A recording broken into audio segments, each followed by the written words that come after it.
Welcome to the Uptime Wind Energy Podcast, your go-to podcast for the latest insights and discussions on the wind energy industry.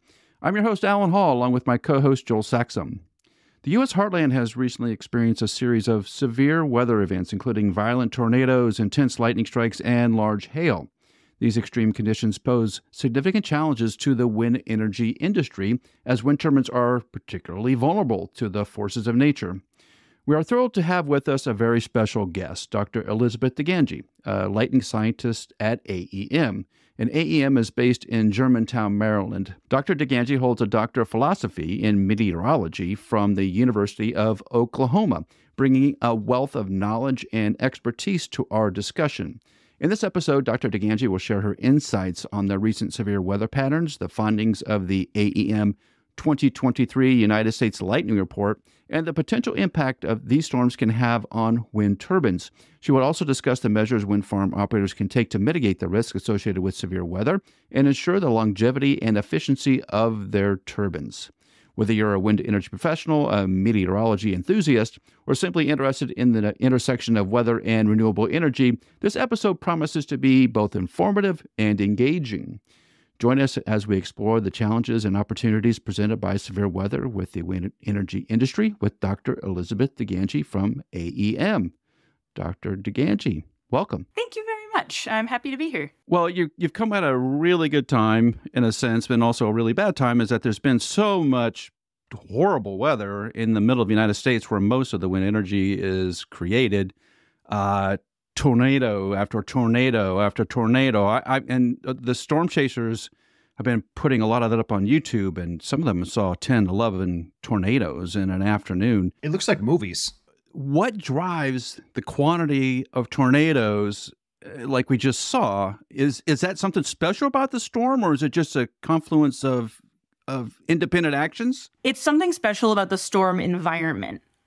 Whether or not, Okay, so to start with, the type of storm that produces a tornado has to have, in almost every case, like unless you're getting little tiny like dust devil equivalents, a storm that is producing a tornado has a rotating updraft. So the air that goes in and up that's feeding the storm spins while it goes up, right?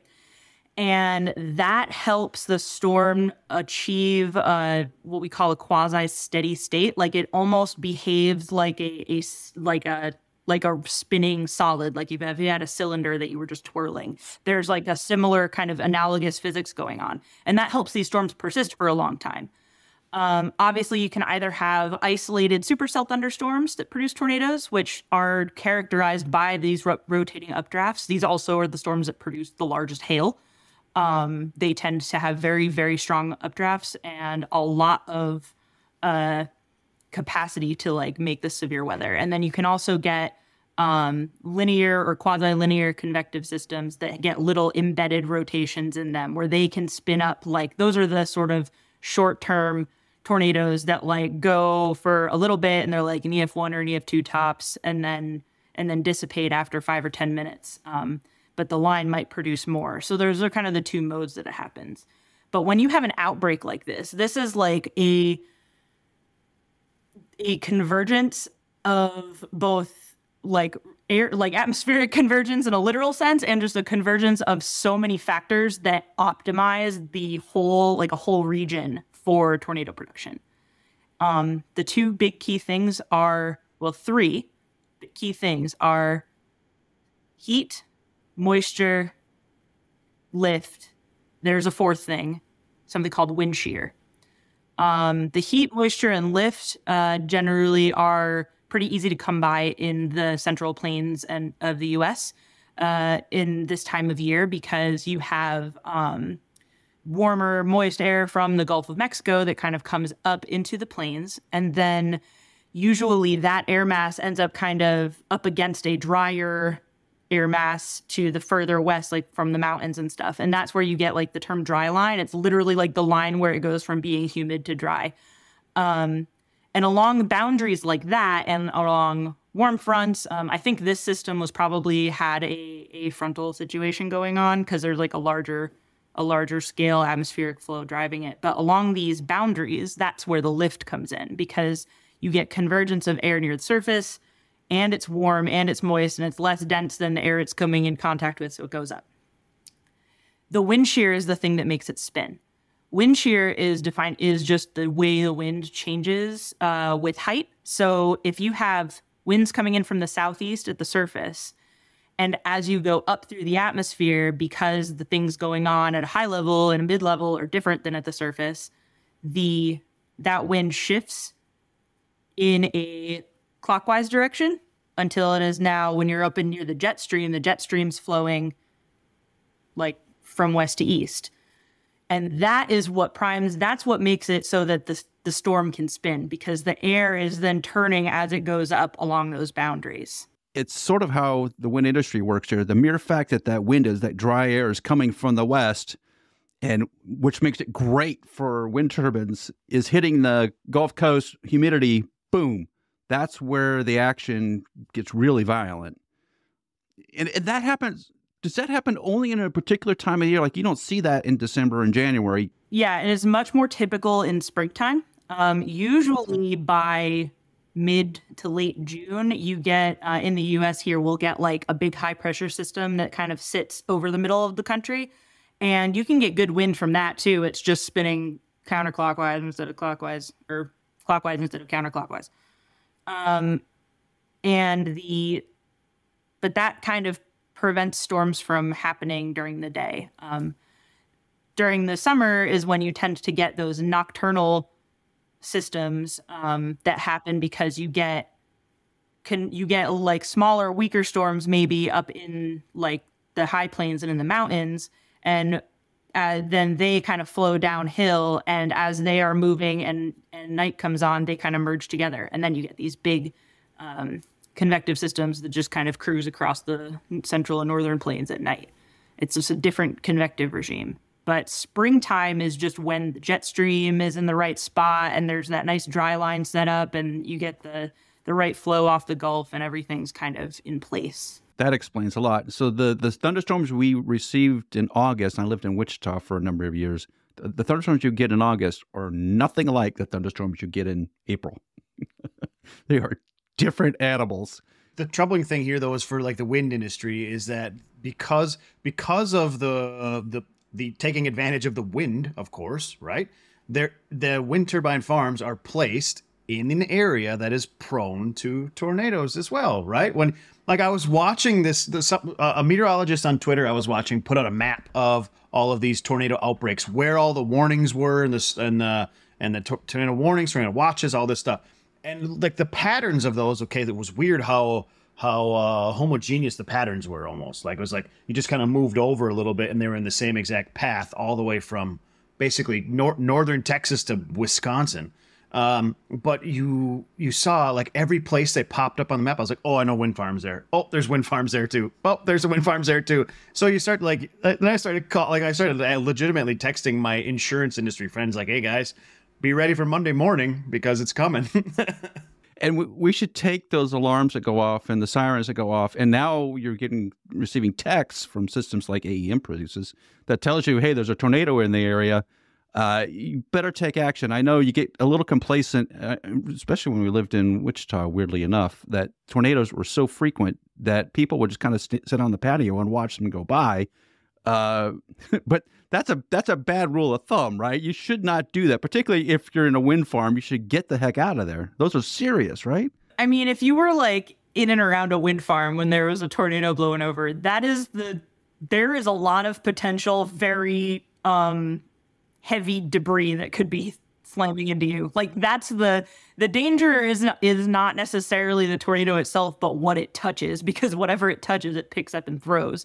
And I have been next to a wind farm during a thunderstorm for good reason, not a tornadic one though.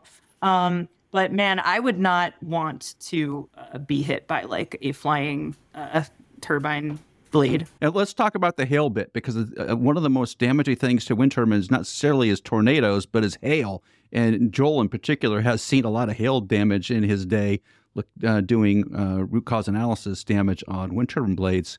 Hail comes along with these big storms. And most recently, I've seen hail this spring that looks like to be the size of cantaloupes. It is massively big. What creates hail of that size? So hail forms in a thunderstorm when you get you basically get an ice particle that grows by accumulating supercooled liquid water. There's this really cool thing that happens in the middle of a storm when you get higher up than the 0 degrees Celsius level, like the freezing level. There's something called the mixed phase region, where because of all of the like water phase changes happening, things are evaporating, things are melting, things are freezing. There's a lot of different heat absorption and release processes. So you can actually get into this state where there is a mixture of ice particles of different types and super cold liquid water, which is water that is still liquid, but it is sub-freezing. And when super cooled liquid water hits something, it freezes on contact.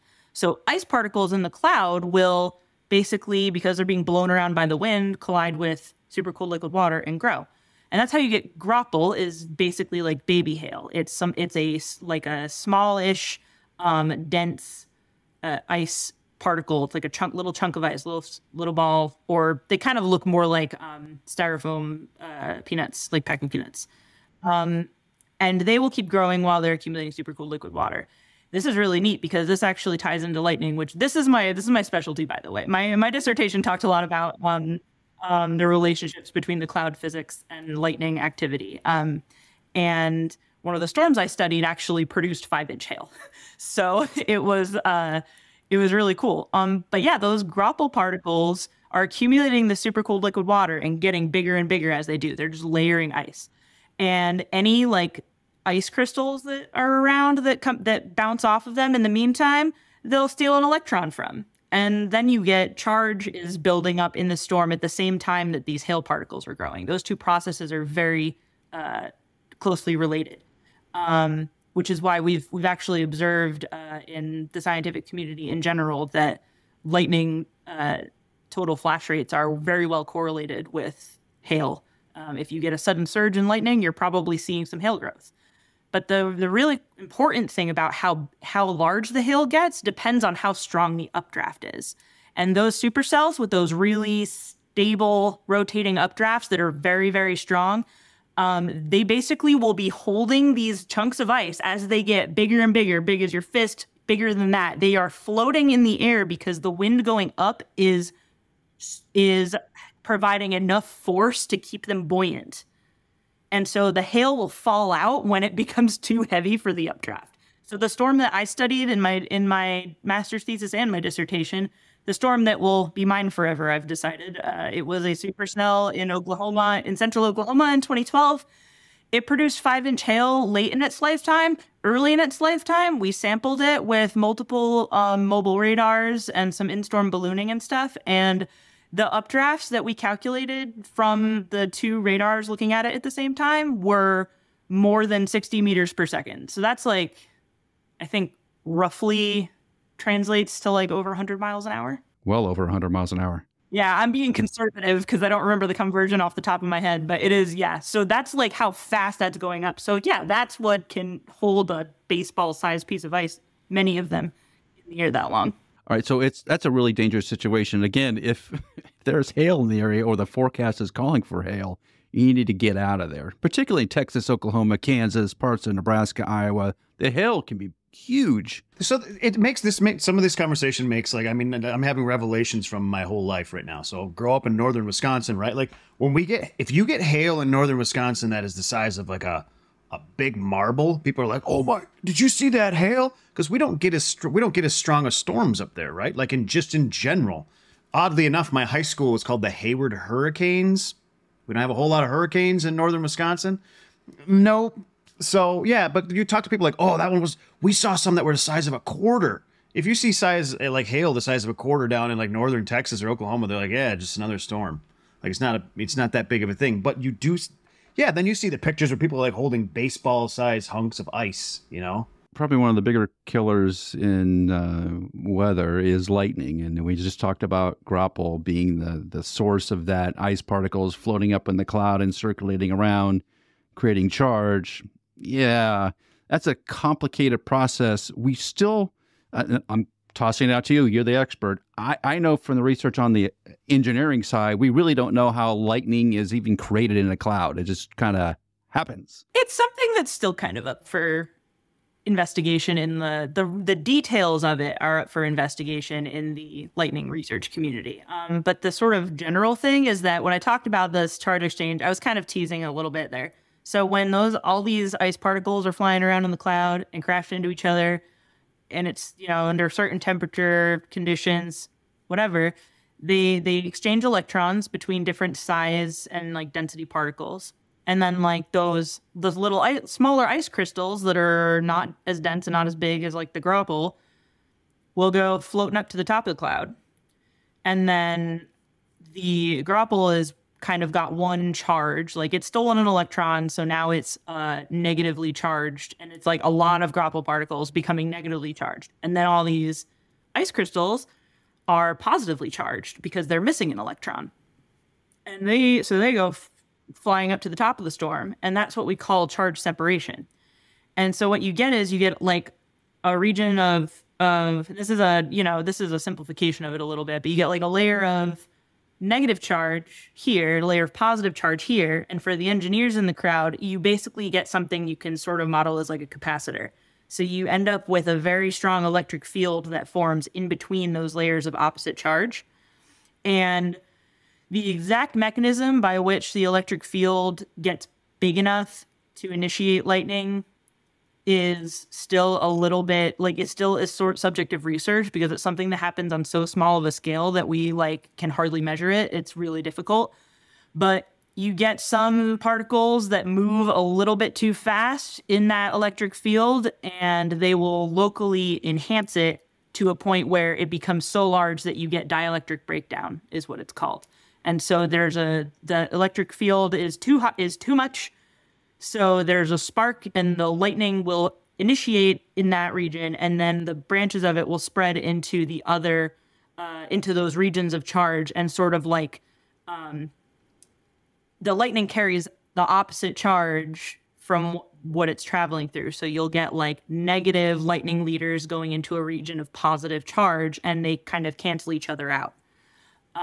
It's a really cool, complicated process that like I'm from a meteorology background, so like I kind of get the basic physics, but like there are people who dedicate their entire careers to like the minutia of that process. So we've been seeing that we've read about this in a couple of papers that have been published. Now we've been seeing it on a lot of videos and storm chasing, basically people sharing on dash cams and all kinds of stuff. We've seen this phenomenon more and more lately. And I think probably it's like once you see a white car, then all of a sudden you're going to buy a white car. You see a bunch of white cars on the road. So now we're really looking for it. So we're seeing it everywhere. But we've also tracked the phenomenon in wind farms getting struck. So what it looks like in my mind, that is not a lightning engineer. I'm not Alan. I'm not Dr. Liz here. But what we're seeing is as charge builds in the clouds is these large positive strikes around the cloud, like, say 6, 8, 10 miles away. And then subsequent, as soon as that discharge happens, the turbines in a wind farm reaching up with upward leaders and then connecting back to the cloud. So almost like within a 1/10 of a second or even in 5/100ths of a second, big charge over here positive and a bunch of smaller, that one might be plus 100 killiamp. And then a bunch of like -7 killiamp charges, -10 killiamp charges, all reaching up from the turbines and connecting to the cloud. How does that happen? Upward lightning, what you're describing, like these things that go up from the turbine blades. Are you saying you see them like connect with the cloud and then have like return strokes? Yeah. So that kind of upward lightning has been documented to be usually preceding in a large discharge in the cloud. So as much as you're saying like you see a positive strike come up miles away, there's still a big in-cloud component. Any cloud-to-ground lightning that you see starts in the cloud, and there's stuff going on in the cloud while that ground strike is happening. So that stuff going on in the cloud. Now, I just described how, these leaders will traverse charge regions to like neutralize them. What they're not actually getting rid of the charge. What they're doing is depositing new charge. It's really weird. But so because of that, you can get complicated like downstream effects to the electric field in the lower part of the cloud compared with the higher part where this big discharge is happening. So now since this it can actually help enhance the electric field locally, you know, further down.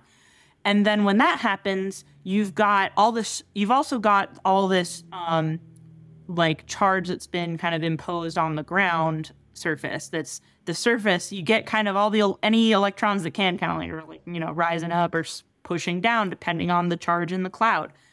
And so your surface is kind of like ready to go. It just needs something. So that activity happens up in the cloud and locally enhances the electric field low in the cloud, between the cloud and the ground, enough that now there's something there that can initiate this upward leader. And wind turbines in particular are interesting because they're spinning usually quite fast, right?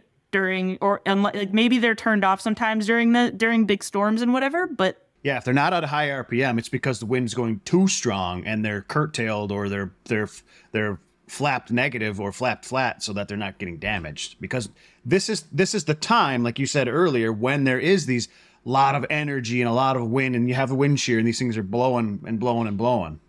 So if that wind turbine's like spinning, if it's moving, that point moving quickly through that air, you'll actually get an enhancement of electric field right on the end of that point because it's moving quickly.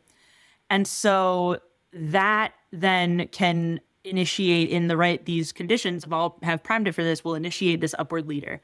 And upward lightning is really interesting because it's very similar to downward lightning, but the beginning part, instead of you have a leader that goes up, connects with the cloud and whatever charges up there, but instead of having an actual like return stroke like you would see in a cloud to ground strike, it just hangs out.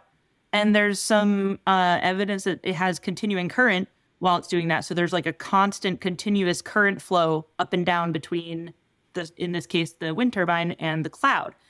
And then after that starts, and then you might get, we call it a subsequent return stroke, then you would get like normal cloud to ground activity. It's almost like there's an upward lightning that sets up this continuing current kind of connection between the wind turbine and the cloud, and then there is, after that, it starts acting like regular downward lightning, and you get return strokes, return stroke, return stroke. It's very weird. So what we're seeing in the field, Liz, is that those upward lightning strikes that are hanging out with that long duration current flowing through them, those are the ones that are causing the bad damages in the field. Those are the ones that are starting blades on fire and burning blade tips off and causing these larger damages. And people are like, and they are kind of at a loss sometimes. Like, why did this happen? And everybody's looking for the 200 killiamp strike. That's what they're like. There has to be one of those super bolts or something. No, that's not what's happening. It's actually that continuing current. It's really interesting that you bring that up because I didn't know that about like wind turbines mostly like having damage from the upward lightning that has that continuing current. But a big subject of research in the lightning community also right now is like what kind of lightning initiates wildfires. And we find that while the soil, like fuel, dry, like how dry it is tends to be more important than the lightning itself, but we hypothesized that lightning with continuing current is more likely to initiate wildfires. And it's for the same reason that it would do all this damage, which is that you have this electrical current flowing without interruption into this thing. It's going to make it really hot and make it maybe explode.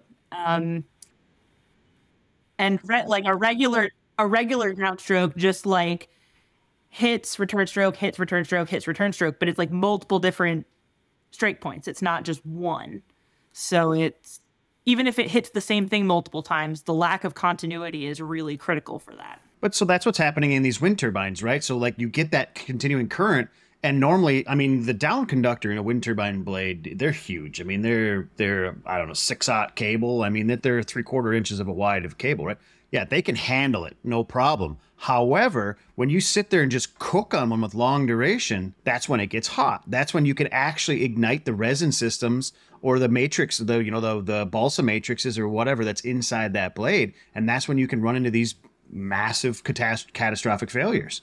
I'll throw in another piece to this, which we're realizing is these damaging strikes, the one that cause fires, the one that does all the expensive repairs on wind turbine blades, tend to be, at least look like, are upward strikes. And because there's so many wind turbines in a small area, relatively small area, that there's probably 4, 5, 6, 8, 10 of these wind turbines reaching up to the sky simultaneously, what you get on some of these turbines is only continuing current. They are not recorded on lightning location services. It's amazing to see it. Yeah, when you don't have that return stroke, you don't have like that. There's no major electric field change happening when you don't have the return stroke. So yeah, that would explain why those aren't always picked up. So when operators call Joel and me and say, hey, it looks like we had lightning damage, but the lightning location service doesn't record anything, that's why. It's because, like Liz has described here, it has mostly to do with upward lightning, and because those systems are not set up to pick that up, it's almost impossible to pick them up. That continuing current up by itself with a remote sensor like the lightning services use. Continuing current is very difficult to measure. There are a lot of researchers who have looked for ways to do it, and there are a few ways to go about it, but it usually requires some pretty sophisticated, like, expensive equipment. And so like the Earth Network's Total Lightning Network that I work with at AEM, it's a global network, which is great. We can detect lightning all over the world in real time, and we can classify it as cloud to ground or in cloud, and it's really fun to work with. But the basic like concept that behind the detection that we do, and which most mid to long range lightning detection systems do, is that we're actually picking up on radio waves that are emitted when there's like a strong current, like a strong surge of current that's like abrupt, that changes the electric field where it is, and it sends out these waves. And now lightning emits all kinds of radiation, but the radio waves are the ones that can travel very far. So like, like your AM radio, your ham radio stuff, it's the same kind of idea. And so that's what we're picking up on. But yeah, these upward strikes, if they're not doing that, they're not surging, they're just they just have current just smoothly flowing, and they're not really making like a localized electric field change. If that upward strike doesn't initiate an actual return stroke, like that would look like a ground one, it's going to be very difficult, if not impossible, to detect with long range systems. Yeah, and I think in the Midwest, goes back to the discussion about these huge storms. When you sit out and watch these thunderstorms happen, you watch a lightning strikes, they're not simple lightning strikes. There's not a bolt of lightning, boom, and then nothing happening in the cloud, and then another one, boom. It's boom, boom, boom, boom, boom, boom, and then flashes across the cloud simultaneously. The cloud's trying to charge all these things up instantaneously. So the electrical activity is super complicated. And the engineers in the world, like me, in order to understand it, try to break it down to really simple elements. But what the reality is, lightning is extra complicated. It's not even really well understood, even if we can map it. And Liz, I think you have been around lightning mapping arrays. Those are the tools that detect what's happening in the cloud. But if you don't have that, like at a wind turbine site, you really don't have a lot of tools there to know what kind of lightning has hit your turbine. It's a really difficult problem. The Earth Network's system, if you have a lot of our sensors, you can kind of make out in like large flashes, you can kind of make out like branch structure of all the things we detect in them. But in general, yeah, in those storms you're talking about, and like in supercells, there's so much lightning happening so fast that you're lucky to get point locations of individual flashes. In the big one that I studied in grad school was like, it got up to around the time when it was producing that 5-inch hail, it was over 400 flashes per minute. Wow. But we're still, when you talk about the LMA system and different sensing systems, of course, in my mind, the first and always thing that everybody's using lightning detection for, no matter if you're on a sports field or a wind turbine technician or whatever, it's for safety, right? It's lightning in the area, get the people to safety, and power down equipment if you have to, whatever, blah, blah, blah, blah, blah. But the other side of the things that we're trying to get a little bit more advanced on is operations and maintenance, right? So when you talk about like doing the crazy stuff with the Indian government for monitoring for space shuttles, right? And I think about that's an operations and maintenance problem. It's just like a wind turbine, because if that shuttle gets struck while it's sitting on the pad, you just shot your launch in the foot, right? You're shutting that down until you can completely inspect the whole, I don't know, everything, because you're not going to throw people on there and go like, I hope it works now that's been hit by lightning. Send it up. Well, you're not going to do that. So let's talk about the 2023 AEM Earth Networks Lightning Report, which you had a hand in compiling, because it's an interactive report. You just Google AEM 2023 Lightning Report, and boom, you'll go right to the website that has this really cool summary of what's happening in the lightning world in the United States. But until you kind of go through some of that data, and it's, like I said, it is very interactive. You can select a lot of different things. The lightning environment in the United States is really complicated, and there were some pieces in that data that I had not thought about before. You want to give us a quick summary of what's all in there and why we should be looking at it? Yeah, so the annual lightning report, that is something that I do. I do all the number crunching, and my some of my colleagues actually like make it look good as on the virtual report. Basically, we break it down where we look at lightning flash density, so like how many per square mile by state and county, and we do tracking what we call thunder hours, which is, you might have heard of the thunder day before. Thunder hours, like same idea. It's like, did I hear thunder near this location? But instead of in an entire day, it's per hour. And we actually generate thunder hour data for the whole world that goes back to 2014 with our lightning, the Earth Networks lightning data, which we just do a little bit of math. And it's like, okay, if there was lightning here, you could probably hear thunder out to about 10 miles away, 15 kilometers. So mark that as a thunder hour. So we include the thunder hours in the lightning report because it gives you context of like, well, where were there storms? Because I was just saying how this big supercell can make, 400 flashes per minute, but that's one storm. One storm could hit that's that strong could hit in, Minnesota, and then wow, that looks like a huge anomaly in lightning density if you compared it to the long-term average. But if you said, well, that's just one storm, it doesn't look like that big of a deal. So the thunder hours give you an idea of where it was the most stormy compared to where there was the most lightning. And those two things combined with we also have a maps of our how many dangerous thunderstorm alerts AEM issues by state.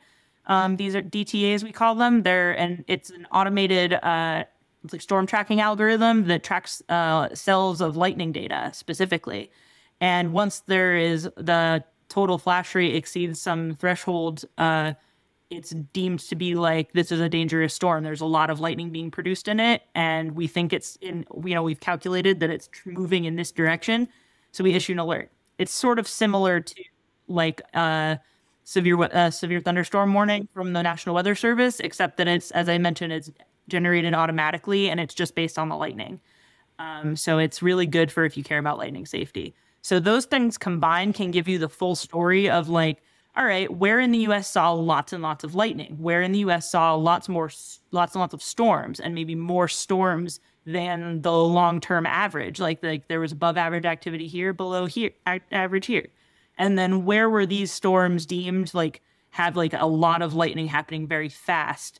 And that's where those DTAs were. So it lets you really get like the big picture from multiple different directions. That's impressive. And obviously, if you're a wind turbine operator and you have a lot of technicians running around, some of these farms have 20, 30, 40, 50 technicians out in the field.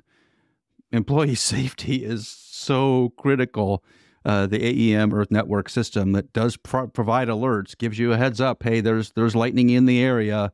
You better get out of there. Those are invaluable services that help the wind community, and it's amazing to see those in action. You see the guys out in the field with them. That's pretty cool. And AEM also has we have for people who, or maybe wind farm operators and owners who want a little more customized stuff. We also sell custom alerting systems. We've installed many of them at airports for different airlines who are worried about their ground crews, which will basically give you an alert if there's lightning detected within whatever radius you want of your location. And then on top of that, if you want to get really into the details, we actually have a team of forecasters who work shift work round the clock 24/7. We have forecasters on staff who will do like custom forecasts for clients of the company. So if you want some like personalized, made by a human weather forecast for your wind farm, like we've got that.